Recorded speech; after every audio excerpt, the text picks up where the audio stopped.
What's up, everyone? Welcome to episode number 4 of Talks with Rasmus. I am Rasmus, and this is the post-race episode of the 100-mile race I attempted last weekend, Doi Inthanon Thailand by UTMB.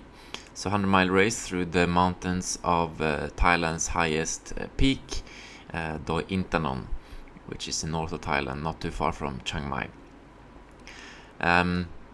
If you haven't seen the pre-race episode where I talk about my expectations and my thoughts before the race, you can check out the other episode in the link in the description. And in this episode I will interview Tara Savage. So Tara is a real savage. Her name is actually Savage, her last name.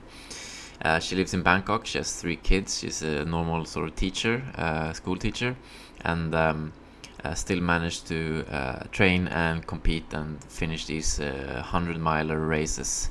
So it's very, very impressive. So we're going to talk about her experience and my experience, the differences there, and it's going to be a good talk. Also, don't forget to check out our sponsors.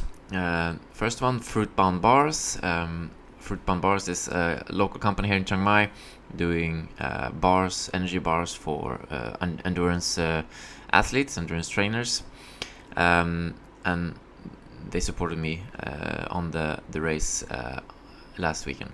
So very, very good. Second sponsor is Chiang Mai Trail Running, and my good friend Bram have this website cnxtrailrunning.info where he has like a database with a bunch of trails for the Chiang Mai region. It's very, very good. Check that out, and links to both of the sponsors are in the description. And also, if you want to support me and this podcast, please do so through the Patreon link in the description below. I'll be very happy to do so, or I'll be very, very happy to receive some support, make me more encouraged to keep going with this podcast. All right, let's get into it.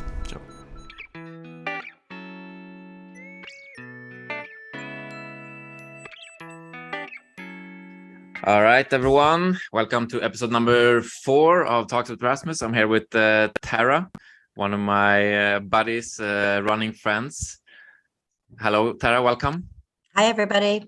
Hey. Hi. Thank you for having me. Nice to see you. Yeah, it's very nice to see you. So the reason for this interview is that we both have done UTMB. Is it version number 3 or 4 in Thailand? Yeah, I think it's the third one. Third one. Oh, yeah. So we both, we started at least the 168, 170 miler at Doi Inthanon last weekend. I didn't go through the whole one, but you did.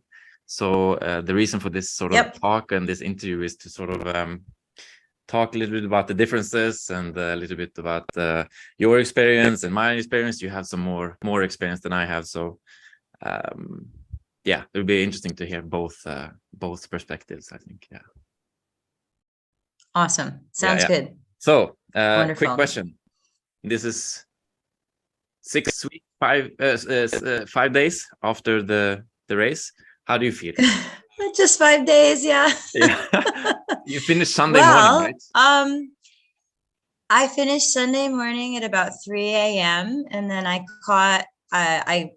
went to the medical tent. I had them deal with my feet, and then I managed maybe 4 hours of sleep, then went to the awards ceremony, got my trophy, and then caught my flight back to Bangkok. So yeah. That's and intense. I went to work. I rocked up to work on early Monday morning for my 7 to work by 7 o'clock in the morning. And then I just dove right into like work life, mom life, there was really no recovery time whatsoever. Yeah, I've been thinking about that. I've been thinking about that because some context. So right now it's Saturday morning, the weekend after. We started the race Friday 10 a.m. Last Friday. So I did just over 100 kilometers. It took me 26 hours, something like that. Yeah. And which is so awesome because yeah, well, 100K is tough yeah, on those definitely. mountains. I'm not totally satisfied, but yeah, definitely a little bit. Yeah. So I finished 12:30 on Saturday, but you kept on going till Sunday morning, and for me, it's another level of. I totally gained some respect for you for sure. It's crazy. It's crazy what Well, you did, thank really. you. Yeah. It was crazy. Yeah. Yeah, I wasn't very pleased with myself for signing up for that. No. When I was in the middle of it, I was definitely like a little fed up with myself. Yeah.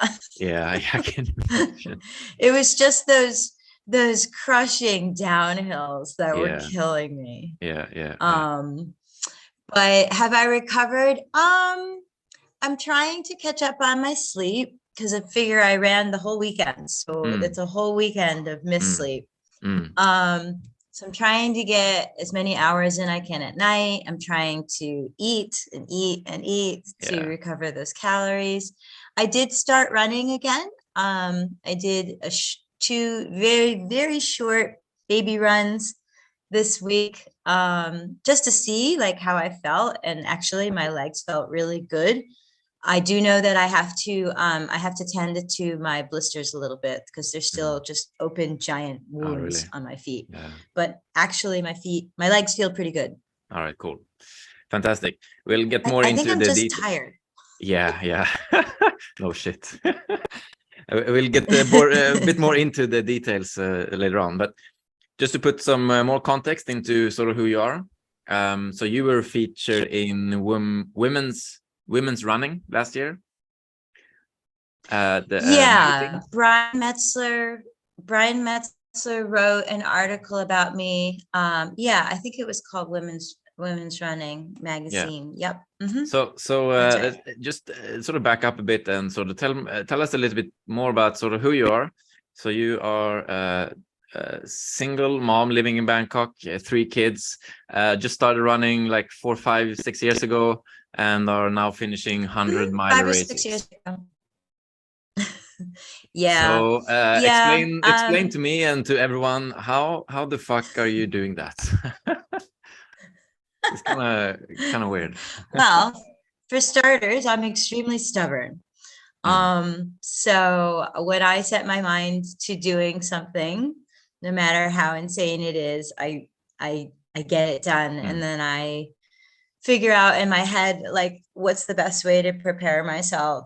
And then when I go into it, I make a choice. Like, do I want it or not? And then mm. if I really want it, I will endure whatever I have to get to it.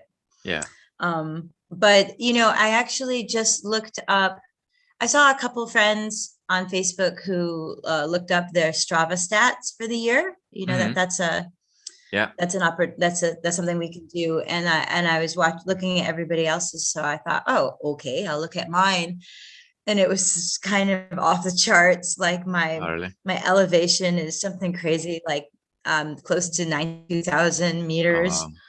wow. Um, for the Yeah, it's crazy. year, and the year's not even done yet, and my Yeah. mileage is way up there, 2,600 Mm, kilometers. I'm in mm, like the 1%, the top 1% of active mm. people Yeah. in Strava. So I think that's part of the key is the fact that I'm so relentless to myself Mm, about, mm. getting my runs in, getting my elevation Because in. I you don't give can myself a you break. can you talk a little bit about your running sort of journey? Like you haven't been running very long, huh? Like 5, 6 years. No, no. And how has Yeah, that you're sort of entirely development right. gone? Like what's your approach to that? Okay. I started running basically as I was going through my separation. And I needed a different an outlet, right? I Mm. wasn't into the drinking and partying scene. So I a Sounds friend tough. asked me to join a 10K. I was like, "Ooh, that sounds tough." So Uh, I joined a city 10K with a friend. And then after I finished, a couple other new friends I had just met from Bangkok runners were like, "Oh, we're going to do some more loops." I said, "Why?" I said, "Well, because we can." I said, oh, I'm not that tired. Okay, I'll join. So I finished off the day with 15 kilometers, the farthest I'd ever run. Mm. And I felt great. And my parents when I texted my parents later, they texted me back saying, Terry, you could run a half marathon. And I said, what's that? I had no idea. Yeah. What's that? So it didn't take me very long to kind of just start jumping into the trail scene. So I started, I did like a 25K trail run. I signed up for my first full marathon on a road, but it got canceled due to the death of the king. And then I signed up for a 50K trail run, the North Face 50. And that was my first thing. I just jumped right into a 50K, bam, like cool. And then from there, it was just, 30 here, 50 here, 20 something here. Yeah. Until I started to pump it up to 70 and 80. Yeah. And 70 and 80. And then came my first. And what in the world made you want to run 100 miles? So like 170 kilometers, because that's another level. That's like, yeah. It is. And I'm going to blame that entirely on my friends, Joseph Henry and Glenn Gabriel. 100%. Evil guys. On them. Yep, they're like my running buddies. We've been training. We were training together for a while last year, and they signed up for it, and I hadn't because of the dates for UTMB Doi Inthanon, and but they changed the date to December. And I thought, ooh, I could do that because I had already had another race that I was looking forward to, but the dates weren't matching up. So once they moved it to December, I said, oh, okay, guys, I'll join you. Why not? And so we all started training for it together. And so we completed it last year as well. Yeah. I would like to say that this year was much harder. Yeah. I was last year's course. Gonna talk about that. Yeah. Sweet. Yeah. So I just, friends were doing it. I thought I'd do it too. It's extremely challenging and difficult when you think of the amount of miles or the kilometers you have ahead of you. I try to think of the time more than the kilometers. Like imagining how much time I'm going to be out there and look at it from that way, or break it up into chunks. Yeah, it's hard to really understand what the challenge is actually about before you try it. Yeah. It's different challenges than I expected in a way. It can be soul crushing. It is, and soul strengthening in a way. Like once you overcome. 100%. Yeah, it's definitely.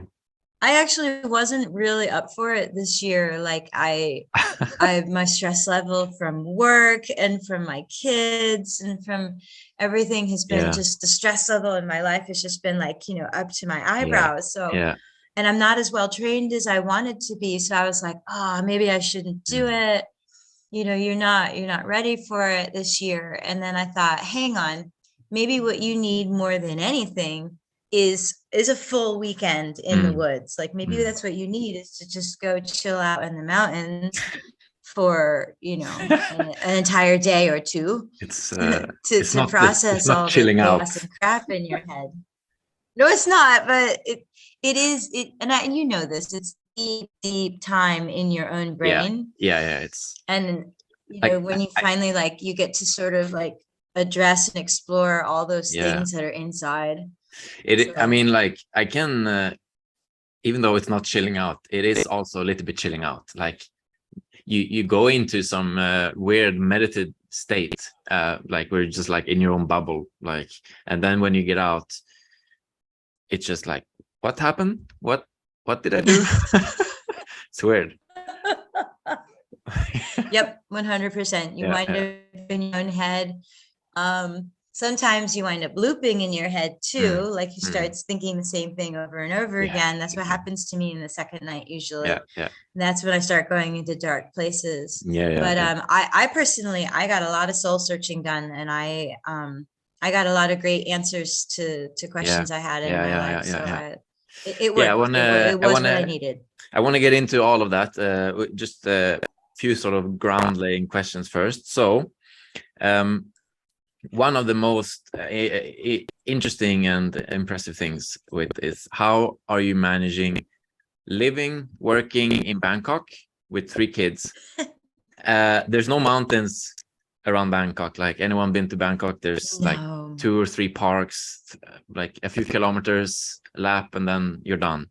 And I'm up here in Chiang Mai with beautiful terrain around me. I've been working those hills for some time, but still you're able to get the elevation in, get the mileage in, get the trails in. How are you able to do that? Yeah. So I make sure that I get up to Chiang Mai once or twice a week, once or twice a month. Um, so my kid's dad does, he lives here in Bangkok as well. So when it's a dad weekend, so when the kids will go to dad for a weekend, I get myself a flight and I come on up to Chiang Mai and I put my mileage in. Or like October break, for example, or when we had the APEC shutdowns for the APEC summit, Mm. they closed all the schools and like I very quickly got myself on a flight, zoom, went up to Chiang Mai. And I think most people in the area who know me know that I love going into the mountains by myself for hours and hours and hours Yeah, on yeah, end, and yeah. just sort of, getting lost and just getting, up as many mountains as possible, slow, fast, at all various different types of paces. I'll do my long back-to-back days. I'll do like a 50K day, and then I'll do like a 20K day, and then finish it off with a 40K day or another 50K day. Yeah. So I get my mileage and my elevation in Chiang Mai. Sometimes I go to Phuket because they have really beautiful trails, really great opportunities for vert and elevation training. So Phuket's another option. And then about an hour out of Bangkok, there are some options for trail running. Of course, the vert is not the same as Chiang Mai, and same as the temperature. It's not as nice and cool, but sure, I'll do my hill repeats there. I'll go out there and get like 2,000 meters done on a hill repeat session. Okay. And then when I'm really stuck in Bangkok, I will do stupid things on a treadmill. I'll jack up that treadmill here in my housing development. We have a little gym. And I'll do horrible things on that treadmill. Yeah. I mean, you can definitely get some stuff done on the treadmill on the street, but I mean the full training period for a 100-mile race, I don't think it's doable really on a city environment. Or might be doable. It's a challenge. It's definitely a challenge. Yeah, it's a challenge, and that's why I go up to Chiang Mai for training, but I also just go because it just makes me happy. I'm not a city person. So being up in the mountains just brings me the peace I need for my daily life. So you need mountains around if you want to get ready for this kind of thing. All right, cool. Sure. So you mentioned that you did this race 1 year ago, first time, and you mentioned it was way tougher this year. So can you sort of explain the difference between the 2 years? What changed? What was better? What was worse? How did you experience it? I think this course was just a teeny tiny bit longer, but that doesn't make that much of a difference. I mean, once you're up there and 165, 170, it doesn't make a difference. But the elevation, they bumped up the elevation. Last year they announced that the elevation would be 7,500. It wasn't. Last year's elevation was actually 8,400.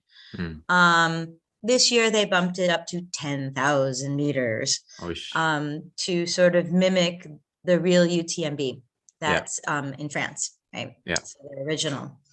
So 10,000 meters of elevation gain, 170 kilometers. They changed the course this year.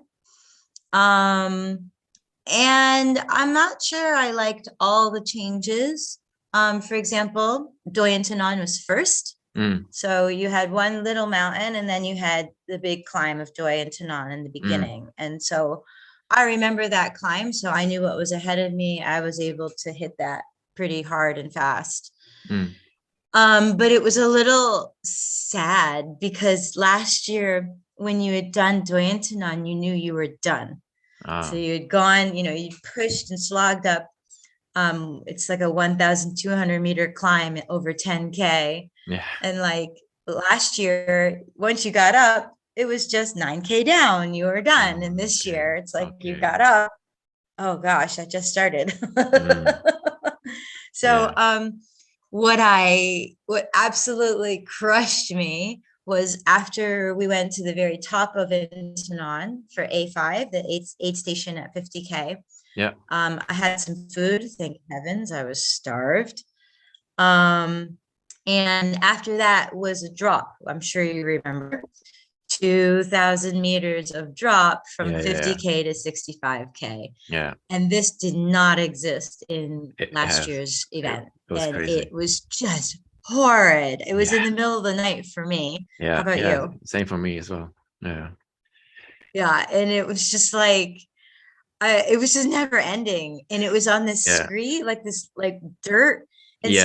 some of the drops were like this. And I'm like, how am I supposed to do this? And it was I gotta just, say though, I was, for me, that section, I had a little bit different framing on this. I was very grateful that it was in the beginning. The big climb was in the beginning, although I never got to the end though. But that's how I was framing it. And so at that point, I was still had a good spirit, I would say.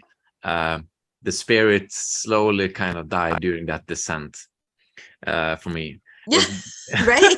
yeah, it was super beautiful initially, right? They come out on the first ridges and there was like this clear sky, like the moon and the stars, like up Yeah. on 2,000-meter elevation. And then the steep descent after that was for like 3 hours for me or something like that. That's crazy. Yes. Yeah. Way too 3 hour long. It was 3 hour just, descent is, yeah, never done that before. I have some friends who DNF'd after that. It took so long and they Yeah. got dehydrated from it. I have some friends who that part Yeah. just destroyed them. Yeah. But yeah, I would say that was kind of when I started to get pissed off. It was in that part that I started swearing and like, what is this crap? And Yeah. I last year had some really epic, beautiful peaks where you would climb to get these stunning, sunset or sunrise views. And this year I felt we didn't really get that. There was a lot of village road, Mm.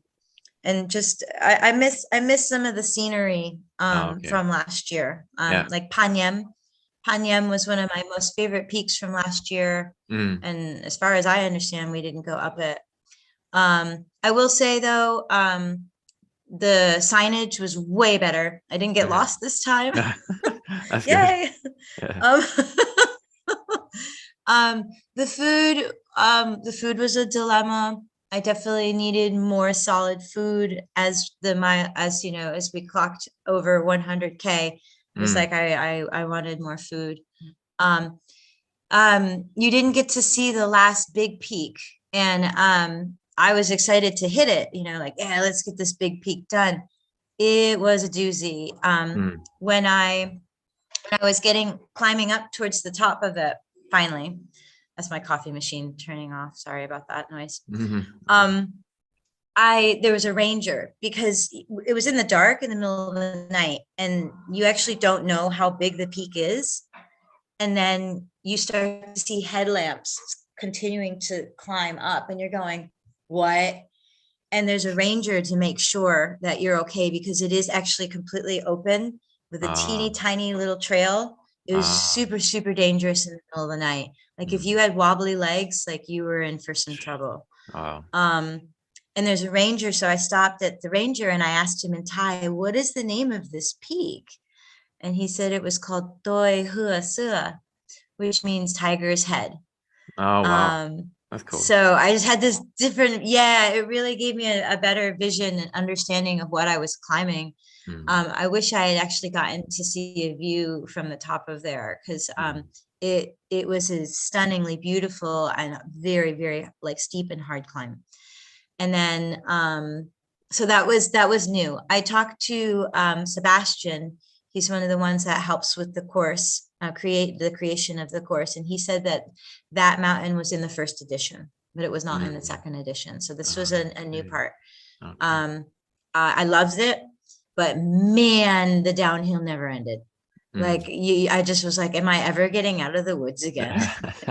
Like, can you please get me out of the woods? And in typical Thai event fashion, in typical Thai race fashion, they made the last part coming out of Doi Inthanon like treacherously dangerous. These like little steep, downhills where you're already just completely depleted, you're crushed, you're exhausted, and you're just falling on your ass left and right because you're just not ready for this. You see the lights of the aid station, you're almost there, and then next thing you know, you're on your butt and you're dragging yourself up, and it's like, am I ever gonna finish this thing? So it was so much harder this year, like hands down. And I completely ignored my feet because I just wanted to get it done. I knew there were blisters. I knew there were bad things going on in my shoes. And I just said, nope,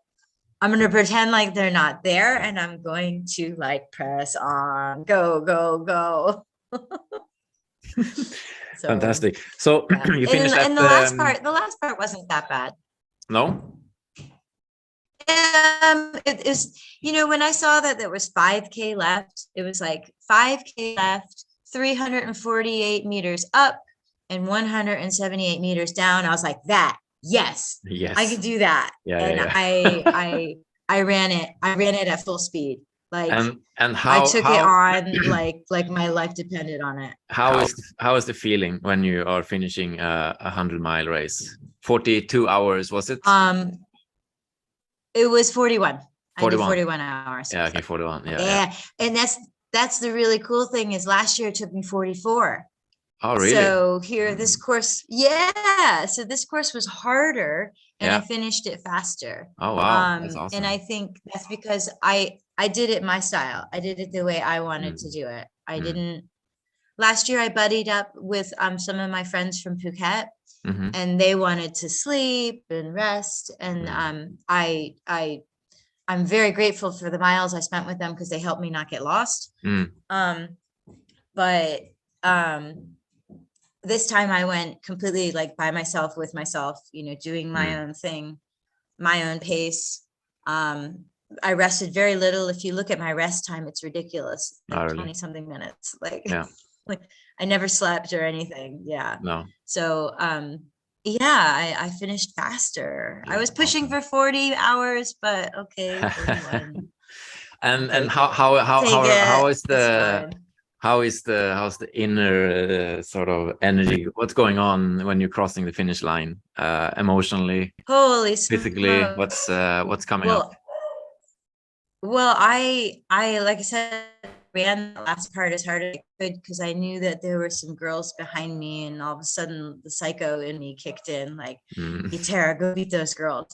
I had no idea what position I was in. I never looked once. Like, I was like, nope, I'm not competing. I'm not looking. And then I decided I wanted to be a little psycho in the end. And I did run it like at full speed, and I passed some girl who was just like looking at me like, are you kidding? You're running now? And she tried really hard. The Thai guys behind were like, are you gonna let her do that? Go get her. And I was just like, like, oh no, this is mine. And again, all the pain disappears, all the fatigue disappears. Like, you're floating, you're flying. Like, I felt ecstatic. I mean, I was just so pleased with myself for getting it done. I just, it's like, whew, thank heavens that's over. Yeah, and I was pleased with myself for pushing that last Yeah, 5K. Like I was just like, that's yeah, fantastic. you gave it what you had left, Tara. That's Yeah, good. yeah. So it's, I keep telling people, when you do it, when you cross that finish line, it's yours forever. No one Mm. can ever take that No, away. It's no. yours. So it's a Yeah. great accomplishment. It is Yeah. an incredible accomplishment. Yeah, I didn't realize how big it was until I actually tried. Like I thought I was gonna be able to do it, and at this point it's too big for me. So just need to You keep finished on developing. at Yeah. 8:10. At Sorry. 8:10, right? So eight station 10, Uh, 8:10. a 9 or a 10, I can't remember. It's at Oh, 100, A9. Yeah, that's right. It's 103 kilometer A9. in. Yeah, yeah. 103, Yeah, which is still a huge day, man. yeah, it's a personal record, so I'm happy. But I realized, oh man, another like Exactly. another 20 hours on top of that. I felt like, oh my god, that's not enough. And that's the problem when you start looking ahead and like realizing like I Yeah, still have 20 hours yeah, left, or I still have 30 hours left, or yeah, whatever, yeah, even 12 hours left. Your brain is going like, yeah, does yeah, not yeah. compute. Like, Crazy, so crazy. you can't do that. You just have to go to Yeah, the yeah, next yeah, aid yeah, station, yeah. and then the next aid station, Mm. and then the next aid station, because otherwise it becomes too big of a process and Yeah, it yeah, becomes overwhelming. yeah. It's crazy. So what made you stop at 103? Was it Yeah. your So stomach or? it was a bit of a digestion problem, I would say, but then also sort of overheating, a little bit dizziness. So we talked a little bit about this, about the food. So there was not really any solid food. So to put in context, I like my initial point was to sort of focus on saving energy. So, and I a rookie mistake, I didn't even consider the cutoff times. So the first sort of sections, the first 25K, I just focused on sort of slow pace, save energy. It's going to be a long day. But then I came to the aid station. I was about to Smart. leave the aid station, and one of these volunteers said 10 minutes to cut off. And I was like, what? What's going on? So then I was like, okay, I got to speed it Yeah. up. I got to pick it up. So then I sort of gunned it over the next few stations, and I managed to get it over to like 1 hour. But then after the descent Good. of the first night, I yeah, those two aid stations in the morning, there didn't have any real food, so I didn't eat anything for probably like 5-6 hours, or some snacks and stuff, but nothing solid, right? And I think that combined with sort of dehydration was yeah, came back bit me in the ass in the Right. So you yeah. arrived at the 103 just depleted, Well, right? Just this is like, also a trick of the mind that's very interesting, because when I came into the aid station, I was like, I was tired, but I was like, yeah, just gonna sit down for about half an hour, get some food in, get some electrolytes in, and then keep going. And then two people asked me if I'm gonna DNF, and I think that sort of put me over. Like, really? yeah, like. And that's when I started to think about it. It's interesting. I was really sort of affected that they implemented that sort of mind in my head, or the thought in my head. I was like, should I Who DNF? asked you that? So Who asked you? Were they? where's the other runners? Just like one girl that I was running close with, and then another guy that I seen up in the trails. Yeah, so they were sort of adjacent to me, but just Ah. yeah. So I'm sure they didn't have any sort of weird intention with it, just like curious. But it put something in my head, like, should I DNF? And then I start sort of feeling, and then like, oh fuck, yeah. Yeah. So it's an Yeah. interesting I observation guess to it's a sort mental of game. protect your energy, protect your own state of mind. Like, don't be influenced too much about Yep. from other people. It's very interesting. Yeah, 100%. It's a mental game. yeah, Yeah, yeah, it really is. yeah. It's a lot of lessons for sure. So It's a learning curve. Yep. yeah. We actually got some supporter questions. Raymond contacted me and wanted me to Raymond Hi, Codina, Ray. yeah. So hello, Raymond. He wanted me to ask you a few questions. Yes, and congrats, Ray did the 55, right? Yeah, I think he did 55. Yeah. Okay. Congrats, Ray. Well done. Yeah. So he is curious about your take on preparing for this race. What do you think is the most important? Distance or time on feet or time on trail? Time on feet and trail. Yeah. I really do think it's time on feet and trail. You because the truth of the matter is, if time on feet and trail, you're gonna get the distance. Yeah. Like if I spent all my time running those hills as fast as I can, as hard as I could, then I'd be putting in what, 2-3 hour days, and that does not prepare you for 40 hours on your feet. No. Yeah.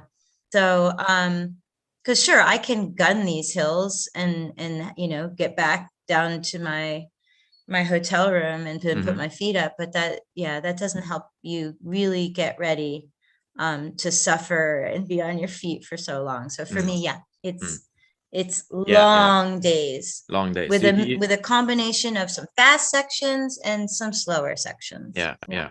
You can almost Good prepare question. for this race by walking, just walking, right? You barely need to run a lot. Yep. But again, like you had mentioned, you got to watch those cutoffs. That was the thing, right? They will cut you off. It will, yeah. So you need to, like in the race, you need to run, but as a preparation, you can almost mainly walk uphill and stuff like that.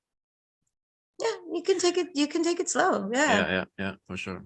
He has another question. So how do you manage fatigue?